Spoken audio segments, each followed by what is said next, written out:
Ito mga ka-farmers, malapit na mapitas itong ating batang puno. Yan, kita naman na po ninyo. Ay bumibigat na yung kanyang dala-dala. Nakakakita na po tayo ng pang-ulo. Kaya lang ay sadyang maliliit pa po yung marami. Kung po natin marami pa rito po ay dumalaga. At hindi naman po natin ito mga ka-farmers makukuha ng isang pitasan lang.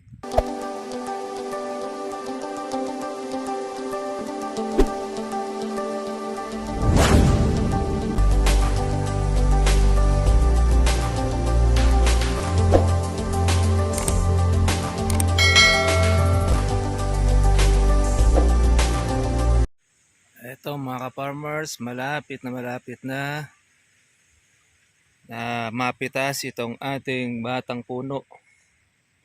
Yan, kita naman na po ninyo. Ay bumibigat na yung kanyang dala-dala. Nakakakita na po tayo ng pang-ulo. Kaya lang ay sadyang maliliit pa po yung marami. Kung po natin marami pa rito po ay dumalaga. At hindi naman po natin ito mga ka-farmers makukuha ng isang pitasan lang. Dahil marami pa po siyang matitira pong mga maliliit na mga puno. Ayan, nag-umpisa na rin po yung ating punggus. Kailangan pala ito ay mapitas bago lumala, maagapan. Pag siya ay nalanta, hindi na makukuha po yung kanyang mga bunga. Ito, yung ating kalamansi. Ayan, nakapagtanggal na rin po ng baging ang ating kasama. Pagka po tayo mga ka-farmers ay lumulusong, ngayon nagtatanggal din po tayo ng ating pong baging na nakikita. Malawang din po kasi ito mga katribya. Itong ating kalamansi na ito. Nasa 2.7 ang kabuuan. Pero yung halos po ng mga nabuhay, siguro mga 2,100. Yun doon kasi sa parte po ng ibaba. Sa may malapit sa tabing ilog, namatay yung iba. Pero hindi naman lahat. Kaya naman ito, yung ating kalamansi, nalalaki po natin. At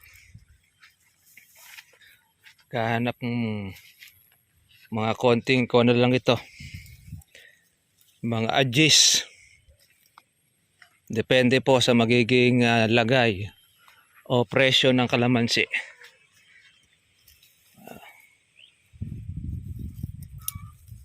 Ayan o. Mga ganito kasi mga dumalaga pa ang size Malaki pa po mga ka-farmers pong ilalaki ng ating bunga. Ayan, hanggang doon sa loob. Ayan, hindi na tayo dapat na magmadali. Kaya sa ganun pa man, meron pa rin pong mga bukong mga maliliit. Kaya pagkatapos natin na mapitas ito, meron naman ulit tayong aabangan. Yung mga maliliit na buko naman na yan, pang October. Kaya tuloy-tuloy na yung ganitong size mga katribya. Hindi tayo nainip. Ito na ang ating kalamansi. Lumalaki na po siya unti-unti yung ating mga bunga. Kaya naman meron na rin tayong mga nasasangal na mga sanga. Ayan yung mga bukong mga maliliit, sinlalaki na rin po ng gamais. Ito yung baging. Yan yung ating na kailangan na matanggal.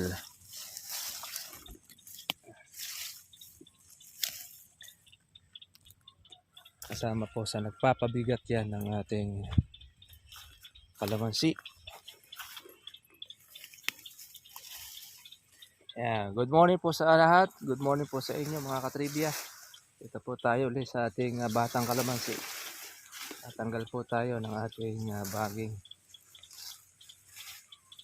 At monitor lang po natin ang ating kalamansi. Siyempre, yan ang bunga po ng paghihirap at pagpapagal. Hindi rin po basta-basta po mga kaparmers po ang puhunan nito. Talagang gumastos din tayo rito mga kaparmers. Kaya sana maabutan natin dito yung magandang presyo.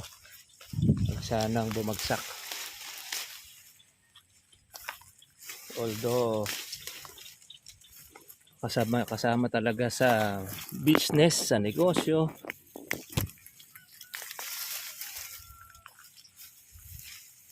na meron talagang naglulugi, meron ring kumikita.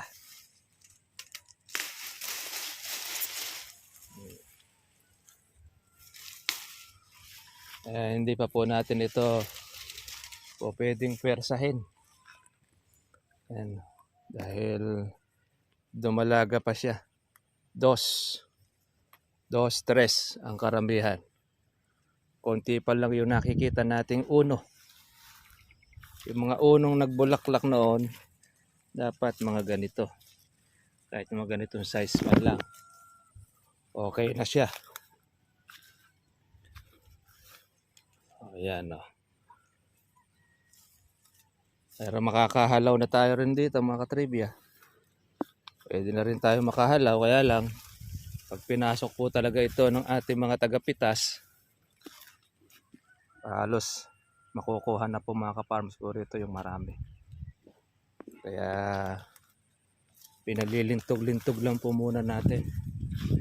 Tingnan nyo ito mga kaparmers. Naubos po yung kanyang dahon, bunga ang natira. Kaya ganyan ang kalamansi. Pero maliliit pa.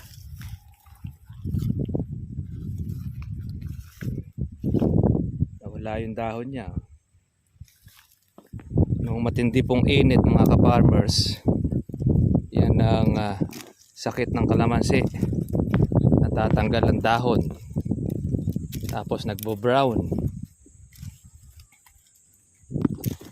Pag ganito, tanggalin po natin mga kaparmers po yung mga sangang tuyo para hindi po mairita ang ating kalamansi. Ayan. Labasan pa uli ng panibagong sanga. Ayan, doon sa mga farmers natin na merong ganitong status, alisin nyo na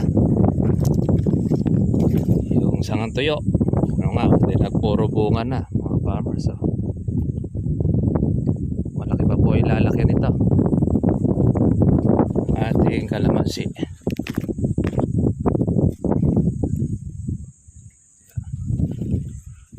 Nangingitim nangingitim sa bunga ng ating bata. Mga 1 linggo pa, pwede na natin ito mga kaparmers. Makakakuha na po tayo ng halawin.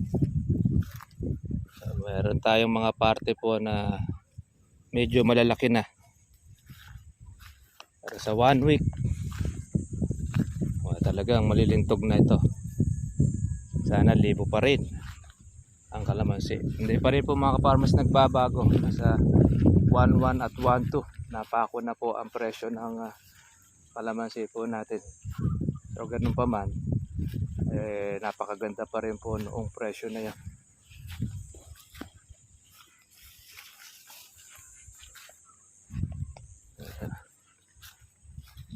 Ayan o.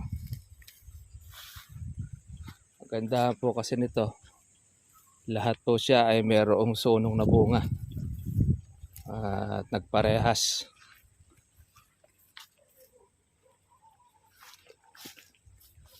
Nakakatuwa. Ayan, konting lintog pa. Tayo ay makakapitas na. Ito ang ating paghihintay, mga katribya. Ayan, pagka ganito, kaya pang dali ng sanga ng ating kalamansi.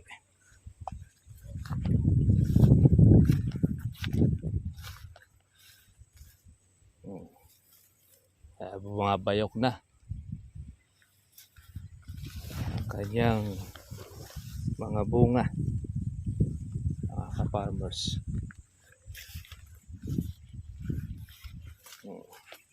Meron na tayo pang ulo. Ito, mga pang-kuha nito. Pero dos pa rin ito kung tutuusin. Kada 2,000 kalamansi, ay mutsyang-mutya ito. Mapipitas at mapipitas na. Lalo pagka ganyan pang medyo mababa pa, ay hindi pa po natin siya pa pwede mapitas pag maliliit. Ito po yung marami pong namatay. Mahahaba na rin pula uli ang ating mga damo. Kailangan na uli ng herbicide. Pero pinupuno-puno na rin. Ito yung nasaktan po sa tubig.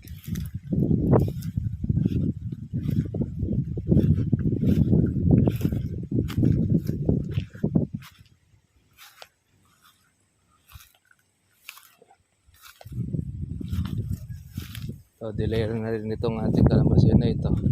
Sa gawin na ito, kaya medyo maliliit pa ang bunga. Magpapare-paras na yan pagka po nakalagay na po sa red bag. Ito.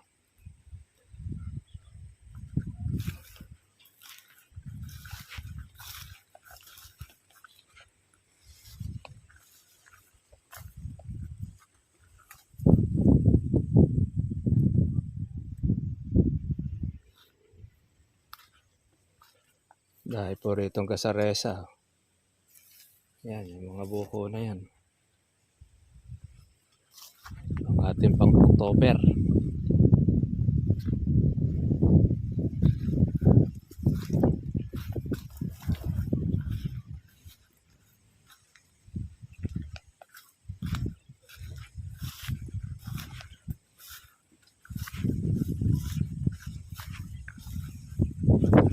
Ito yung na-spray na ang ating herbicide. Sa gawin na ito ay medyo hindi nagparehas ang bunga. Merong mga ilan-ilan na walang bunga.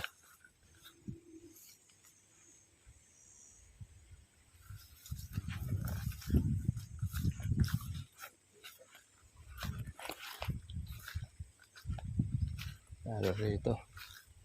Kasi kung minsan mga kapamers, pagka po dinadaanan po ng tao, madali pong nawawala. Compare natin doon sa talagang totally hindi nadadaanan. Kaya ganito, tinitingnan natin yung mga dulo ng kalamansi. Kapag po yan ay nakatingkarok, ibig sabihin ay nadali o nadekwat ng kawatan.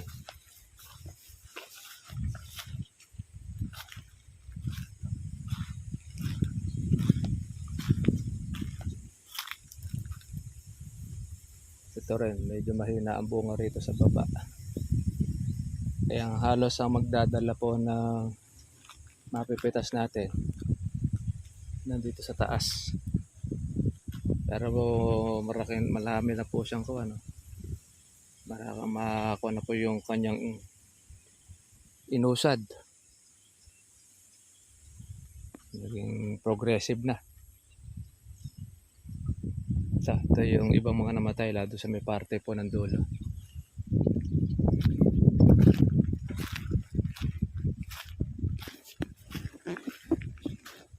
Yan. Parang kailan lang ito mga ka-farmers. 2 taon na mahigit itong ating kalamansi. Mula po noong ating nabili. Ayan, oh. Maliit na puno. Pero sandamakmak po ang bunga niya. Yan, kakatuwa lang. Kaya meron tayo mapaglilibangan. Pagka tayo po ay pumapasyal dito, makikita na po natin yung paghihirap. Although mayroon pa tayong utang dito mga farmers. Kaya sa bunga na ito, makakabawas tayo. Hindi magbabago ang presyo, ganun pa rin. Pagpasalamat natin dahil binihiyaan tayo ng marami pong bunga. Hindi na po masama mga farmers. Solid na rin po ito ang ating alaga dito sa ating kalamansi. Okay mga farmers, kita po tayo po bukas. Update lang po natin itong ating batang kalamansi at malapit-lapit na tayo po ay makapitas ng ating pong mga bunga. Ayan. 2-3 po ang sukat. Meron pa ilang pong uno, kaya paramihan muna natin yung pong mga malalaki, tsaka po natin siya pwede nang bawasan. Kaya mga farmers, God bless po sa inyo lahat. Kita po tayo bukas. Bye bye.